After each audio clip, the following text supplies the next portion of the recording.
오늘 우리에게 주시는 하나님의 말씀은 창세기 13장 1절부터 18절 말씀입니다. 아브람이 애굽에서 그와 그의 아내와 모든 소유와 롯과 함께 네겝으로 올라가니 아브람에게 가축과 은과 금이 풍부하였더라. 그가 네겝에서부터 길을 떠나 베델에 이르며 베델과 아이 사이 곧 전에 장막 쳤던 곳에 이르니 그가 처음으로 제단을 쌓은 곳이라. 그가 거기서 여호와의 이름을 불렀더라. 아브라함의 일행 롯도 양과 소와 장막이 있으므로 그 땅이 그들이 동거하기에 넉넉하지 못하였으니 이는 그들의 소유가 많아서 동거할 수 없었음이니라. 그러므로 아브람의 가축의 목자와 롯의 가축의 목자가 서로 다투고 또 가나안 사람과 브리스 사람도 그 땅에 거주하였는지라. 아브람이 롯에게 이르되 우리는 한 친족이라. 나나 너나 내 목자나 내 목자나 서로 다투게 하지 말자. 내 앞에 온 땅이 있지 아니하냐. 나를 떠나가라. 내가 좌하면 나는 우하고 내가 우하면 나는 좌하리라. 이에 롯이 눈을 들어 요단 지역을 바라본즉 소알까지 온 땅에 물이 넉넉하니 여호와께서 소돔과 고모라를 멸하시기 전이었으므로 여호와의 동산 같고 애굽 땅과 같았더라. 그러므로 롯이 요단 온 지역을 택하고 동으로 옮기니 그들이 서로 떠난지라. 아브람은 가나안 땅에 거주하였고 롯은 그 지역의 도시들에 머무르며 그 장막을 옮겨 소돔까지 이르렀더라. 소돔 사람은 여호와 앞에 악하며 큰 죄인이었더라. 롯이 아브람을 떠난 후에 여호와께서 아브람에게 이르시되 너는 눈을 들어 너 있는 곳에서 북쪽과 남쪽 그리고 동쪽과 서쪽을 바라보라. 보이는 땅을 내가 너와 내 자손에게 주리니 영원히 이르리라. 내가 내 자손이 땅의 티끌 같게 하리니 사람이 땅의 티끌을 능히 셀 수 있을진데 내 자손도 세리라. 너는 일어나 그 땅을 종과 횡으로 두루 다녀보라. 내가 그것을 내게 주리라. 이에 아브람이 장막을 옮겨 헤브론에 있는 마므레 상수리 수풀에 이르러 거주하며 거기서 여호와를 위하여 제단을 쌓았더라.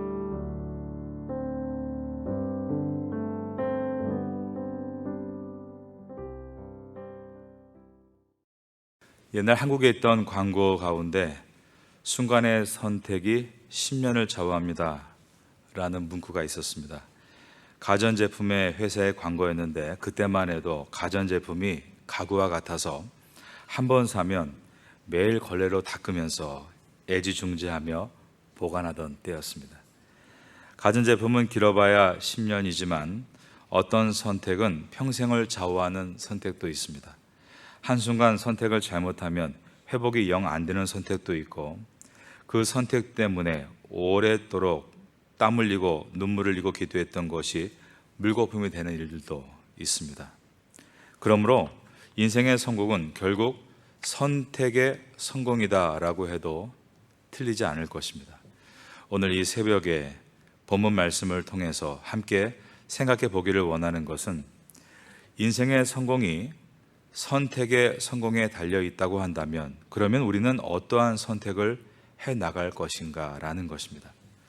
올바른 선택을 하기 위해서 필요한 것이 무엇이라고 생각하십니까? 개인의 지식이 필요할 것입니다.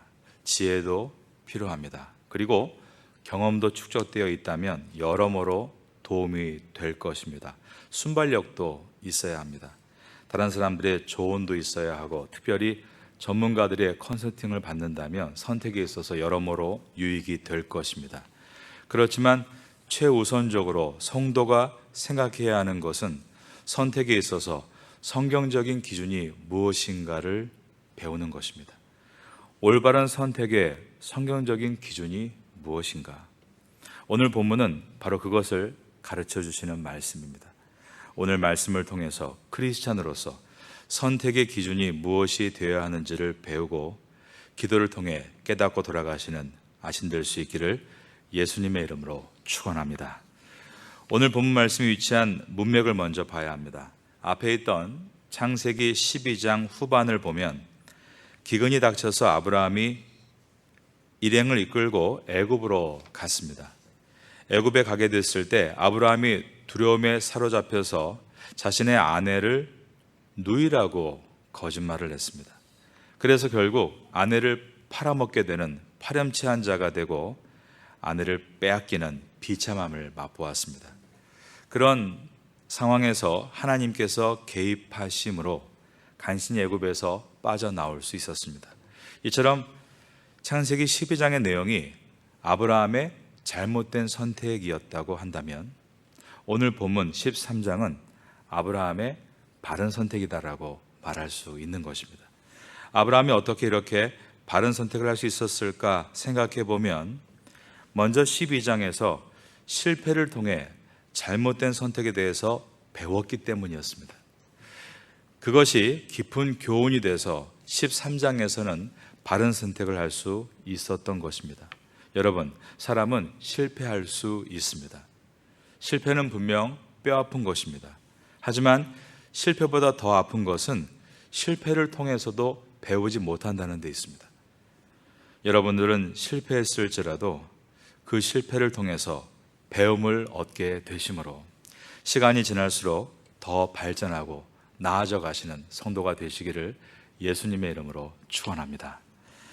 오늘 본문의 첫 부분인 창세기 13장 1절과 2절을 보겠습니다. 1절을 저와 같이 읽습니다. 시작. 아브라함이 애굽에서 그와 그의 아내와 모든 소유와 롯과 함께 네겝으로 올라가니 2절에 보면 아브라함에게 가축과 은과 금이 풍부하였더라 라고 되어 있습니다.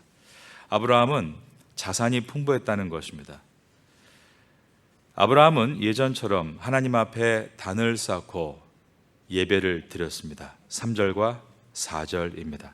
그가 네게브에서부터 길을 떠나 베델에 이르며 베델과 아이 사이 곧 전에 장막 쳤던 곳에 이르니 그가 처음으로 제단을 쌓은 곳이라. 그가 거기서 여호와 이름을 불렀더라. 5절부터는 아브라함이 가지고 있는 풍부한 소유로 인해서 문제가 발생하는 내용입니다. 우리가 자동차를 한 10대 가지고 있다고 가정해 보겠습니다. 자산이 풍부한 것이죠. 그런데 어떻습니까? 차를 유지하는 것이 쉽지가 않습니다. 기름도 계속 주유해야 되고 정기적으로 정비소에 차를 넣어줘야 합니다. 그런데 아브라함 시대 때의 자산이란 소, 양, 염소와 같은 가축들입니다. 수백 마리를 가지고 있다면 참 부유하고 좋은 일이지만 그 풀을 먹이는 것은 결코 쉬운 일이 아닌 것입니다. 아브라함의 소유와 조카 롯의 소유에 있어서 풍부함의 기쁨이 있었습니다. 그런데 이것으로 인해 먹을 풀이 부족한 문제가 생겼습니다. 5절과 6절입니다. 아브라함의 일행 롯도 양과 소와 장막이 있으므로 그 땅이 그들이 동거하기에 넉넉하지 못하였으니 이는 그들의 소유가 많아서 동거할 수 없었음이니라. 그래서 결국 7절을 보면 풀 부족의 문제로 가축을 돌보는 목자들끼리 다투는 일이 발생하게 됩니다. 7절을 같이 읽습니다. 시작. 그러므로 아브라함의 가축의 목자와 롯의 가축의 목자가 서로 다투고 또 가나안 사람과 브리스 사람도 그 땅에 거주하였는지라. 여기서 우리가 생각해야 되는 것은 가난 때문에 다툼이 생길 때가 분명히 있습니다. 그런데 부유함 때문에 생기는 다툼도 있다라는 것입니다. 그리고 부유함 때문에 생기는 다툼이 사실은 훨씬 더 깊은 상처가 되고 관계를 깨뜨릴 수 있다라는 것입니다. 부모의 거대한 유산 문제로 형제 간의 의가 깨진 정도가 아니라 원수가 되는 집들 실제로 있습니다. 아예 부모님이 한 푼도 물려주지 않았다면 서로 아끼고 사랑하고 살았을 그 형제들이 부유함 때문에 다툼을 일으킨다는 것입니다. 이 새벽에 나오신 여러분들은 가난해도 다투지 마시고 부유해도 다투지 않기를 바라겠습니다. 온유한 자는 복이 있나니라고 말씀하고 있기 때문입니다. 가난해도 과부가 2렙돈을 구제연금통에 넣었던 것처럼 나눔에 성공하시기를 바라고, 부유해도 욕심의 노예가 되지 말고 크게 나눌 수 있는 복된 성도가 되시기를 예수님의 이름으로 축원합니다. 8절을 보겠습니다. 아브라함이 롯에게 말합니다. 아브라함이 롯에게 이르되 우리는 한 친족이라 나나 너나 내 목자나 내 목자나 서로 다투게 하지 말자. 우리는 한 친족이다. 우리가 이렇게 말할 수 있어야 됩니다. 우리는 다 그리스도 안에서 한 형제다, 한 자매다. 사도 바울의 고백이었죠. 너나 나나라고 했습니다. 그리고 내 목자나 내 목자나 서로 다투게 하지 말자.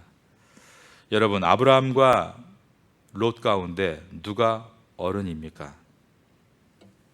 당연히 나이로 보면 아브라함이 어른입니다. 어른인 경우에 모든 권리가 내게 우선권이 있다라고 권위로 누를 수 있습니다. 그런데 오늘 본문은 나이로 누가 어른인가가 아니라 누가 진짜 어른인가를 보여줍니다. 여러분, 누가 진짜 어른입니까? 나이가 많아서 어른이 아니라 다툼이 생겼을 때 먼저 손 내밀어 주는 사람이 진짜 어른입니다. 우리는 예수 그리스도를 따르는 그리스도인으로서 신앙의 도를 배우는 사람입니다. 신앙생활을 하면서 믿음의 도를 따르는 게 우리의 일입니다. 그런데 이 일에 게으르게 되면 어쩌면 영원히 어린 나이로 살다가 끝날 수도 있습니다. 반대로 다니엘 같은 경우는 어린 나이임에도 고난을 통과하며 깊은 신앙과 지혜를 소유하게 됐을 때 모든 지혜자의 어른이 되었다. 다니엘서 2장 48절의 말씀입니다. 왕이 이에 다니엘을 높여 귀한 선물을 많이 주며 그를 세워 바벨론 온 지방을 다스리게 하며 또 바벨론 모든 지혜자의, 그 다음 저를 따라 하시겠습니다. 어른을 삼았으며. 이처럼 신앙에 있어서 그리스도의 장성한 분량에 이를 때 그가 바로 어른입니다. 여러분 모두가 믿음의 어른 되실 수 있기를 예수님의 이름으로 축원합니다. 12장이 아브라함의 잘못된 선택을 보여주었다면 13장은 아브라함의 성공적인 선택을 보여주고 있습니다. 여러분 중에 소와 양을 키워보신 분들은 많지 않으실 겁니다. 소와 양을 키우는 사람에게 목초지와 물, 이 두 가지는 절대적인 필수 요소입니다. 이것에 있어서 선택권을 조카에게 먼저 주었다는 것입니다. 이 조카 롯은 어떤 사람인가? 아버지가 일찍 죽어서 아브라함이 후견 역할을 했고 먼 길을 떠나면서 늘 이 롯을 챙기고 다녔습니다. 롯은 아버지를 잃었고 아브라함에게는 자식이 없었기 때문에 아브라함은 롯에게 아비 같은 존재이고 롯은 아브라함에게 자식 같은 존재였습니다. 아브라함이 여러 경우를 따져도 먼저 선택하는 것이 마땅하고, 그렇게 한다고 해도 누가 손가락질 할 사람이 없는 상황임에도 롯에게 선택하도록 아브라함이 양보했습니다.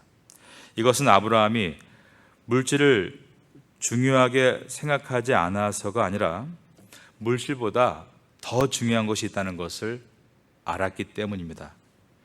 이것을 어디에서 배웠겠습니까? 바로 앞에 있던 창세기 12장에서 그가 애굽에 내려가서 의도했던, 의도하지 않았던 자기 아내를 누이라고 했다가 결과적으로 바로에게 아내를 빼앗기고 바로가 후사하면서 물질을 많이 내주었습니다. 근데 여러분, 그 물질을 받아서 아브라함이 행복했습니까? 아브라함이 그때 배운 것이 있습니다. 인생의 성공은 소유에 있는 것이 아니라 관계에 있다라는 것을 말입니다. 아브라함은 12장을 통해서 아주 뼛속 깊숙이 이것을 배웠던 것입니다. 그 배움이 있었기 때문에 롯의 좋은 목초지와 좋은 우물을 먼저 선택할 수 있도록 배려함으로, 물질이 분명 중요하지만 물질보다 인생에 있어서 중요한 것은 관계다라는 것을 아브라함이 실천할 수 있었던 것입니다. 여러분, 행복해지시고 싶지 않으십니까? 우리 모두가 행복해지기를 바랍니다. 이 태국 땅에서 말입니다. 그런데 아직까지도 우리가 물질을 통해서 행복해지려고 집착을 하고 있다면 우린 돌아봐야 합니다. 이런 기도를 했다고 합니다. 하나님, 부자 좀 되게 해주세요. 그런데 몇 년을 기도해도 안 들어주시더랍니다. 그래서 기도를 좀 바꿨습니다.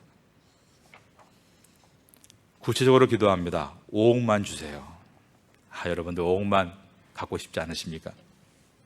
그런데 그렇게 오랜 기간 기도해도 5억을 주시지 않더라는 것입니다.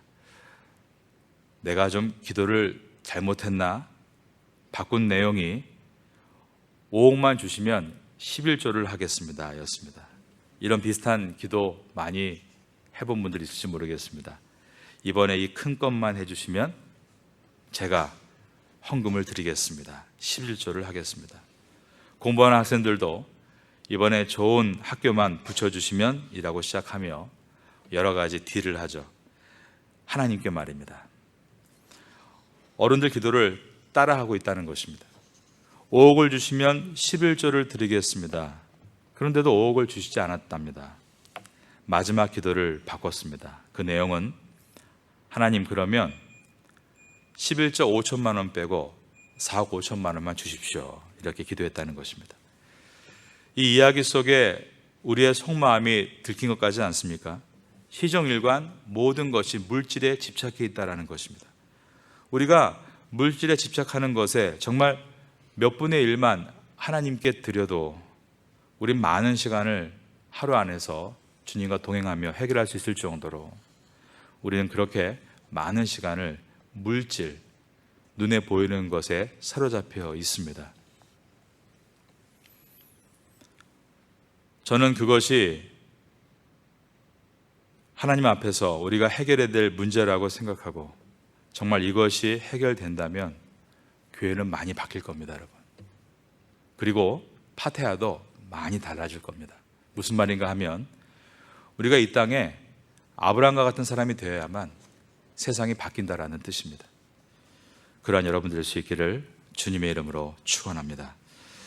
마태복음 6장 31절 이하에서 예수님께서 가르치신 말씀은 무엇이었습니까? 무엇을 먹을까, 무엇을 마실까 염려하지 말라는 것이었습니다. 그 모든 것들은 이방인들이 구하는 것이다 라고 했습니다. 우리가 구하는 것이 이방인들이 구하는 것이라고 하시면서 너희 하늘 아버지께서 이 모든 것이 너에게 있어야 될 줄을 이미 아신다라고 하셨습니다. 그러시면서 6장 33절, 그 유명한 말씀이죠. 저를 따라 하시겠습니다. 너희는 먼저 그의 나라와 그의 의를 구하라. 그러시면서 그리하면 이 모든 것을 너희에게 더하시리라 라고 약속해 주셨습니다. 먹고 마시는 것이 중요하지 않다는 것은 아닙니다. 주기도문에 매일 기도할 기도문 속에 일용할 양식, 데일리 브레드를 구하라고 하셨습니다. 주님께서는 물질이 중요하다고 말씀하는 것을 부정하시는 것이 아니라 최우선이 되는 것이 무엇인가를 말씀합니다. 먼저입니다. 나라와 의를 구하라. 여러분, 이 아침이 그 먼저를 실행할 수 있는 아침 될 수 있기를 바라겠습니다. 두려운 일이지만 이 말씀을 실천해야 합니다. 그러면 주 안에서 아브라함과 같이 우리가 성공할 수 있다는 것을 성경은 보여주고 있는 것입니다. 아브라함은 내가 우하면 나는 좌하고 내가 좌하면 나는 우하겠다라고 말합니다. 그러면 아브라함은 무엇을 선택하려는 것인가? 좌도 선택하지 않고 우도 선택하지 않겠다는 것입니다. 이 아브라함의 고백은 나는 오직 하나님만 선택하겠다라는 고백입니다. 이 말은 아브라함은 좌여도 좋고 우여도 좋다.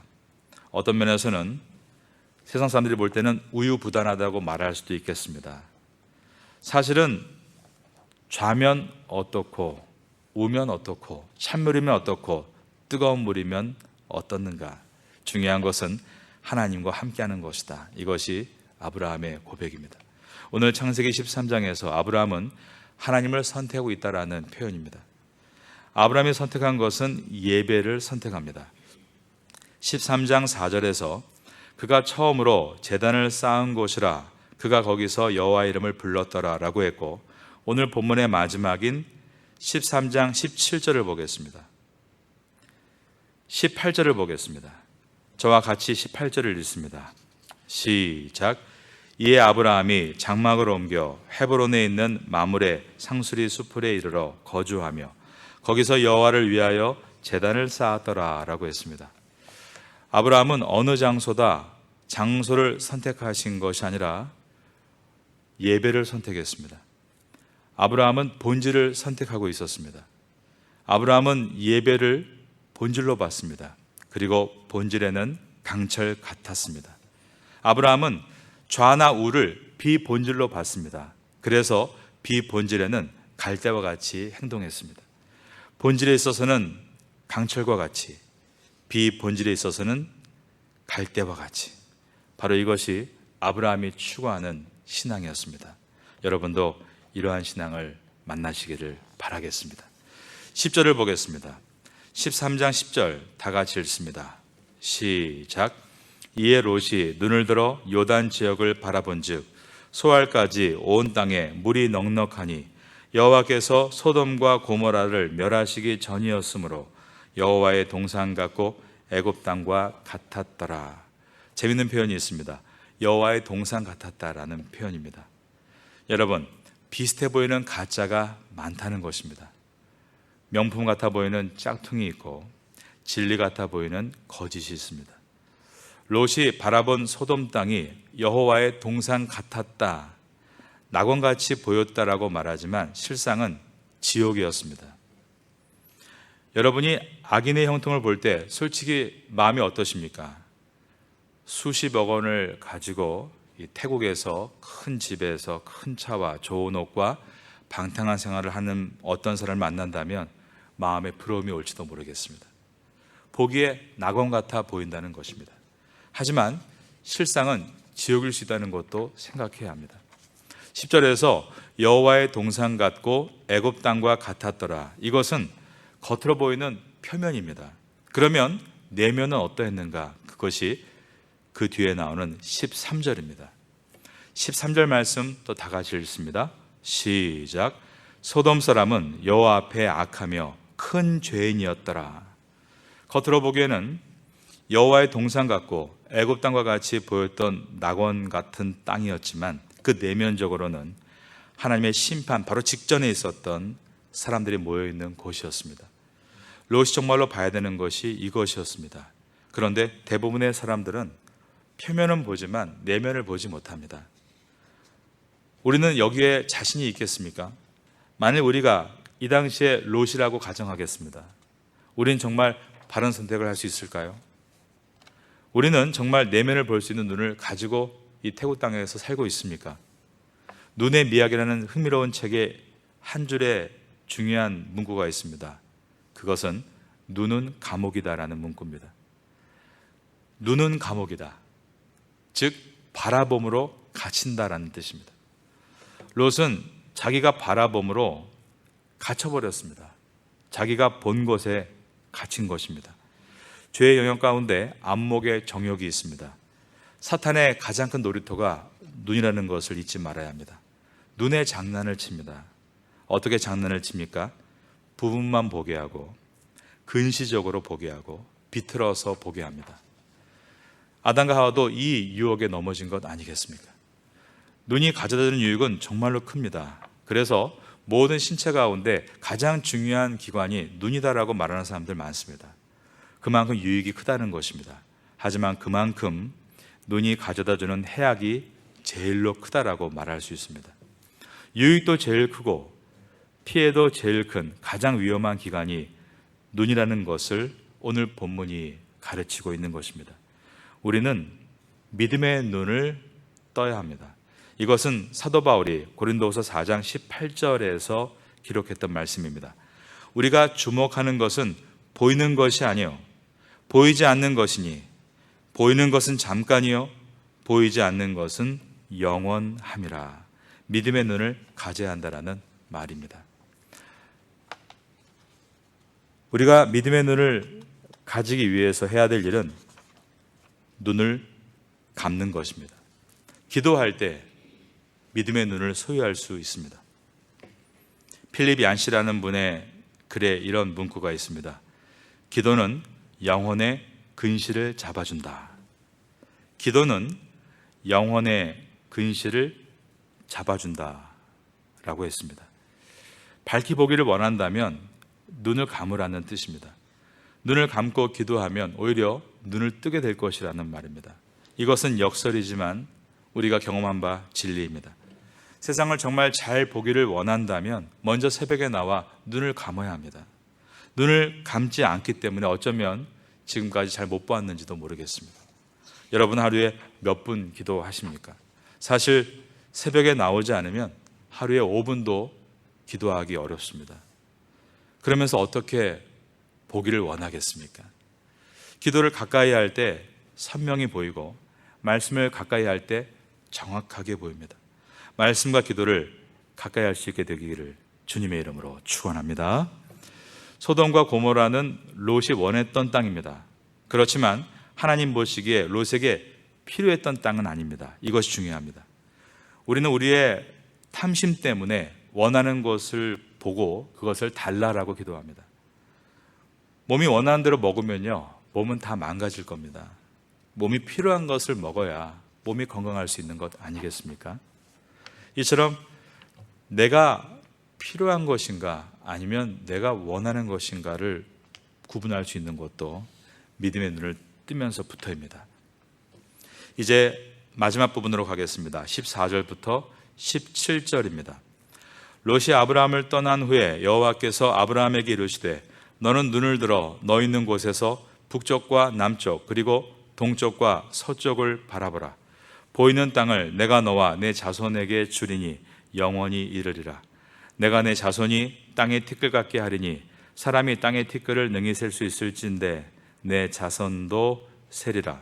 너는 일어나 그 땅을 종과 횡으로 두루 다녀보라. 내가 그것을 내게 주리라. 하나님께서 아브라함에게 주신 축복을 다시 한번 확인해 주셨습니다. 13절에서 하나님께서는 아브라함에게 너는 눈을 들어 바라보라 라고 14절에서 말씀하셨습니다. 여러분, 오늘 본문에 보면 롯도 바라보았고 아브라함도 바라보고 있습니다. 그런데 롯은 정욕의 눈으로 바라본 것이고 아브라함은 믿음의 눈으로 바라본 것입니다. 하나님께서는 아브라함에게 바라본 땅을 주시겠다라고 약속하셨습니다. 이것이 중요합니다. 바라본 땅을 주시는 것입니다. 한국에 살면서 그냥 막연하게 태국에 대해서 상상하고 내가 중보하겠습니다 하는 것과 태국에 직접 와서 실제로 바라보면서 기도하고 선교하는 것은 다른 차원입니다. 그렇지 않다면 누가 선교사를 보내겠습니까? 그러나 직접 가서 바라보고 실체를 알고 그리고 그것을 붙들고 기도하고 일하는 것이 필요하기 때문에 하나님은 가라라고 하셨고 가서 복음을 전하라고 하셨습니다. 우리가 장애인들을 위해서 사역을 할 때에도 보지 않고는 어떻게 도와야 될지를 감을 잡을 수가 없고 보는 순간 내가 상상한 것 이상의 것을 깨닫게 됩니다. 교회 학교도 직접 들어가서 그 아이들과 함께 있다면 밖에서 보는 것과 사람들은 굉장히 쉽게 말하지만 그것이 얼마나 어려운지를 보게 될 것입니다. 교구와 구역도 마찬가지입니다. 한번 구역장이 돼보고 교구장이 돼봐야 거기서 어려움을 직접 경험하고 정말 살아있는 기도를 시작할 수 있다라는 것입니다. 막연하게 기도하겠다라고 말해놓고 그 약속도 잔변히 지키지 못하는 것이 아니라 그 속에 들어가서 실체를 보고 부여잡고 기도하는 것, 이것이 오늘 본문에 하나님께서 아브라함에게 내가 바라보는 땅을 주리라, 하나님이 아브라함을 가나안을 이래저래 여행하게 하신 이유가 들어있는 것입니다. 현장에 직접 들어가야 한다는 것입니다. 들어가서 배우라는 것입니다. 들어가서 그 실체를 붙들고 기도하라는 것입니다. 그리고 기대하고 기다릴 때 이루어진다라는 말씀입니다. 아브라함이 결국 그 축복의 땅을 기업으로 얻어낸 것처럼 여러분도 태국 땅에서 부름받은 그 장소에서 하나님의 귀한 아브라함으로 설 수 있게 되기를 마지막으로 예수님의 이름으로 축원합니다.